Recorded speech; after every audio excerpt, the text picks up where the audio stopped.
Witajcie.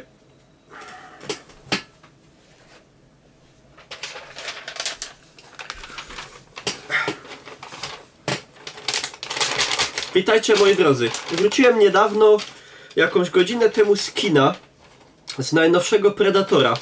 W ogóle to ma jakiś tytuł swój specyficzny, czy to się po prostu nazywa Predator? Predator. Okej. Jest to czwarta część, w zasadzie jedynka, dwójka, Predators. Można jeszcze policzyć Alien kontra Predator, Alien kontra Predator 2, no ale to jest jednak inny film. Powiedzmy, że jest to czwarta część Predatora. Jestem na świeżo dość, bo niedawno widziałem jedynkę, dwójkę właśnie i Predator sobie odświeżaliśmy. Także pamiętam to dobrze. I niezniechęcony słabymi ocenami nowego Predatora wybraliśmy się dzisiaj właśnie z Seto i z Soushibo do kina obejrzeć ten film i się przekonać, czy faktycznie jest słaby. Czy jest słaby? Słuchajcie, ja sobie tutaj wypunktowałem najważniejsze rzeczy, które mi się w tym filmie nie podobały. Żartowałem, wcale nic tam sobie nie wypisałem. Ten film jest zły. Jaki to jest zły film? Jest zły na tylu płaszczyznach, że dosłownie nawet nie chce mi się o tym wszystkim gadać, bo ten film musiał mieć pół godziny, abym się musiał zastanawiać. A nie chce mi się, szkoda mi mojego i waszego czasu. Moi drodzy, to jest po prostu tak zły film, że jak go oglądałem, to rzadko kiedy się zdarza, łapałem się za głowę i mówiłem, Boże, jakie to jest głupie. Po prostu jak Jareczek Mexicano, ten gest pijacki. Po prostu w tym filmie jest... Dobra, tak w wielkim skrócie. Słabe są nawet efekty specjalne. Sceny walk i Predatora samego w sobie... uwaga, dobra, wielkie spoilery. Inaczej, fabuła, głównym bohaterem w zasadzie jest chory na Aspergera, czy tam jakiś autyzm, syn drugiego głównego bohatera, żołnierza, który dostaje od swojego ojca w prezencie maskę Predatora, którego on spotkał będąc na misji i stwierdził, że to będzie dobry pomysł wysłać kosmiczną technologię nieznaną, potencjalnie niebezpieczną swojemu synkowi choremu. I potem, jako że synek jest chory na ten Asperger czy coś tam, jest geniuszem i rozpracowywuje to, uruchamia ten sprzęt Predatorowi i przez to za Predatorem przylatuje drugi Predator, tylko większy i silniejszy, po to, żeby go upolować, bo ten pierwszy Predator to okazuje się zdrajca, który uciekł Predatorom i chciał przynieść ludziom technologię, żeby oni się mogli obronić przed Predatorami, bo okazuje się, że Predatorzy uważają, że ludzie wyginą i Predatorzy zbierają DNA ludzi i gatunków z innych planet, żeby sami się ulepszać i się modyfikować. Ten Predator jest taki zmodyfikowany, jest wielki i silny, on zabija tego mniejszego Predatora, ma ze sobą też takie predatorowe psy, które mają takie loki jak ten Predator. I oni walczą i ten snajper walczy z tym Predatorem, walczy z nim, Predator tam masakruje oczywiście zastępy uzbrojonych po zęby ludzi z karabinami, on na niego idzie z pistoletem. Uważałem, że to jest świetny pomysł. No i są też śmieszne żarty, typu jak na przykład w pierwszej części Schwarzenegger mówił "You one ugly motherfucker", to tutaj pani doktor mówi "You one beautiful motherfucker", albo jak było get to the chopper, to oni mówią "We need to get to the choppers", i w sensie na motory, brum brum jadą, że motor, chopper, nie? Takie nawiązania, puszczenia oczka.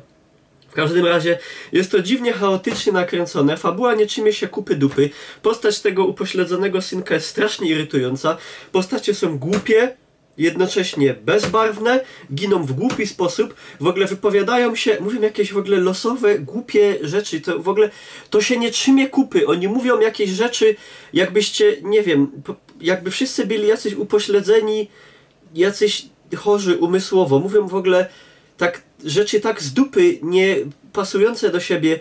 Jakiś ten film cały jest po prostu, jest bardzo zły. Nawet efekty specjalne, to już mówiłem o tym, że są brzydkie. Muzyka przez jakieś 2 minuty jest taka jak w jedynce. Masa nieśmiesznych kompletnie, żałosnych wręcz żartów.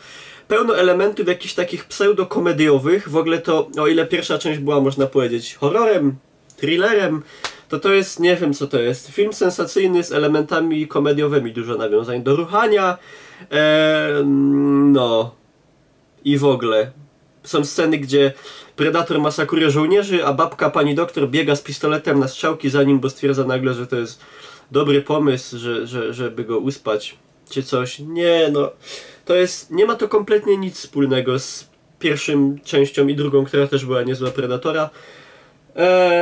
No, oprócz nazwy i samego Predatora, no. I tyle, po prostu to jest zły film. To jest zły film. Jeżeli go widzieliście, to wiecie, że tak jest. Jeżeli się komuś podobał, to ja nie wiem. No i tyle w zasadzie, no nie wiem co, no. Co o tym filmie mogę powiedzieć? Czy mi się coś w tym filmie podobało? No nie bardzo, bo ani nie są, bo efekty są słabe w większości, muzyka jest dobra przez moment, a postacie i aktorstwo jest, no dialogi są w ogóle pierwszy raz widziałem taką ilość błędów w tłumaczeniu. W sensie napisy w ogóle często kompletnie jakoś nie odpowiadają temu, co ci ludzie tam mówią rzeczywiście. No to jest po prostu film słaby na tylu płaszczyznach, że nie chce mi się o tym wszystkim nawet gadać. I to by było na tyle. Zobaczymy, jak wypadnie Claire, bo w Polsce zawrzało i jest afera. Dajcie znać, czy idziecie na Claire do kina. Ja się wybiorę chyba, że pan Smarzowski... Dlaczego właśnie teraz się obawiam, że z tego wyciągania brudów kościoła i jakby piętnowania ich, co jest jak najbardziej słuszne, zrobi się taka atmosfera takiej nagonki na Kościół, wiecie, a szczególnie w Polsce takie tematy, ludzie bardzo emocjonalnie do tego podchodzą i bardzo łatwo jakąś taką aferę. Ale no z chęcią to zobaczę.